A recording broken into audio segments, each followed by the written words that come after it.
Mapagpalang araw sa lahat, share ko lang sa inyo itong gawa kong color portrait. Bali, nagprint tayo ng design gamit ang M1120 Epson. Nagprint tayo ng iba't ibang size para hindi sayang yung papel na gagamitin natin, tsaka yung stencil ink. Tapos kung ano yung size na babagay dun sa part na paglalagyan, yun po yung dinikit natin. So dito ang kulay ng damit ng ginagawa natin portrait ay red, pero meron dyan mga part na dark kasi yung mga lukot-lukot sa damit. Syempre iba na po yung dating nun kapag nasa kopyahan. Bali ang magiging kulay niya parang medyo dark siya. So ang gamit kong kulay dito red lang, tapos sinawsaw ko siya sa wash para maging dark. Pero yung ibang part dyan, red, sinawsaw ko sa brown naman para ganun din makagawa tayo ng dark na red. Yan, nagmumukha siyang parang kulay maroon.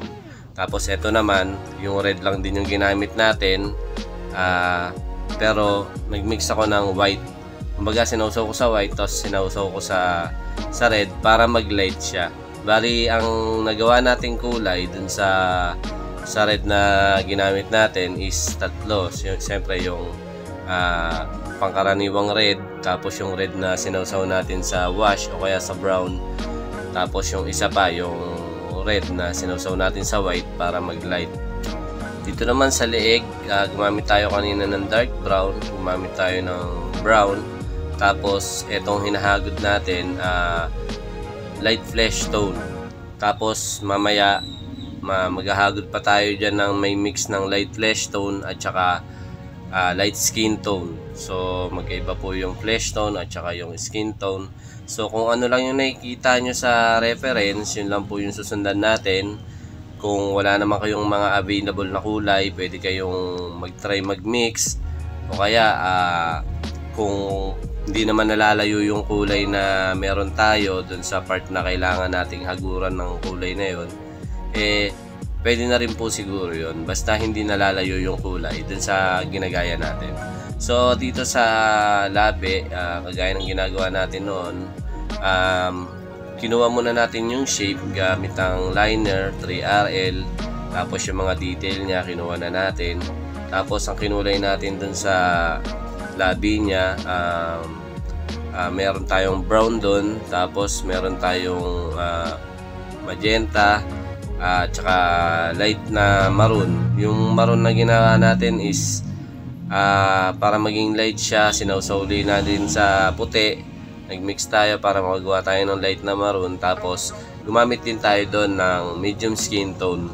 So mix lang hanggang sa makuha natin yung pinaka kulay nung portrait na ginagawa natin, o kahit na ano pang pyesa. Basta subukan nating explore, subukan nating magsaliksik kung ano yung mga kulay na pwede nating magawa. Kung ano yung meron tayong mga kulay, try natin mag-mix. Marami tayong magagawang kulay pagka pinaghalo-halo natin yung mga kulay na yun. So dito sa mata, sa kilay, 3RL pa rin po yung gamit ko.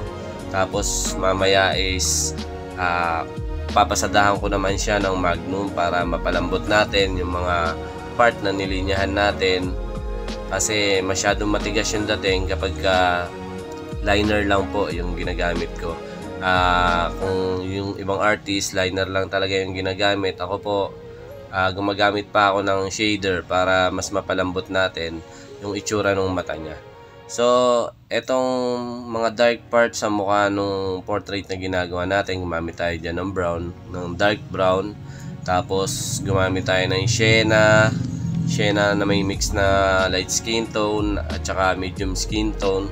Etong part naman na to, ang gamit natin dito is medium skin tone, pero dapat po yung hagod medyo magaan lang para hindi po kaagad mag dark, para pwede nating dagdagan kung sakaling kulang. Tapos kung sakali naman mapasobra, yun po yung mahihirapan tayo, kasi mahirap maghabol, baka lalong mas maging dark yung kulay nung ginagawa nating portrait. So kailangan alalay lang talaga sa paghagod.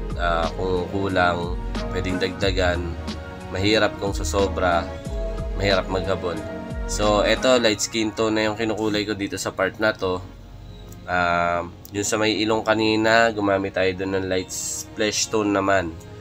Doon sa pinakamaliwanag na part ng ilong niya, yun yung ginamit natin. Magkaiba po yung flesh tone, magkaiba po yung skin tone. So eto, halos tapos na tayo. Nag-highlight na lang tayo. Medyo nag-add lang tayo dito ng konting background para maging balanse yung ginawa nating portrait. So yun lang, maraming salamat sa panonood. Sana may naibahagi ako sa inyong mixing kaalaman. Pa-subscribe ng ating YouTube channel, Nancy LRP Tattoo. Hanggang sa mga susunod na video tutorial, maraming salamat.